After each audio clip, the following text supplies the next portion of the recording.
Hey guys, let's talk about how to 10x your playing. Now, when we learn an idea, often we'll get a couple of things to do with it and we'll learn another idea, learn some things with that and such, and so the story keeps going. So what happens is we have this pile of ideas that we can do, and some of the ideas we learn it and not maybe quite enough to be able to actually use. And over this side, we have the pile of things that we know really well and we can use all the time. But what happens, unfortunately, the pile of all these different things we looked at is huge, and the pile of things that we're using over here is only small. What we can do is let's take an idea that you've done and let's look at how you can play it 10 different ways. It could be something as simple as a paradiddle. Think of 10 different ways you could play a paradiddle, as in fills, putting it in different styles, a whole bunch of different grooves, playing it between different limbs, all those sort of things.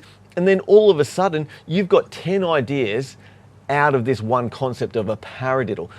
Some of the great things that happen about that is all of a sudden you start to own that. You own that sticking the paradiddle. You just know it so well, and it develops a sense of creativity too. Then all of a sudden you're not just thinking, okay, here's the rhythm, and you're not just thinking this pattern. All of a sudden you're thinking, well, what can I do with this pattern? How can I move it? And you'll try things that you haven't tried before because you're trying to get 10 different ways to play it. It can be really, really awesome for our creativity. And not just that, but when you go to play in a band situation, it might be an improvised sort of thing, and you go to do a fill, this stuff will come out because you will own it. It'll be a part of you. Not like in some of those things where you sort of do and you can play the groove, but you know, you're only playing it once every now and then, and you know, without really thinking about it, you're not going to be able to put it in there. This other thing, when you learn it and you 10x it, you're going to own that to be able to put it anywhere. And the good thing about it is when we're learning something new, the learning curve is generally, it's pretty steep because you just, you know, even if you haven't played a paradiddle before,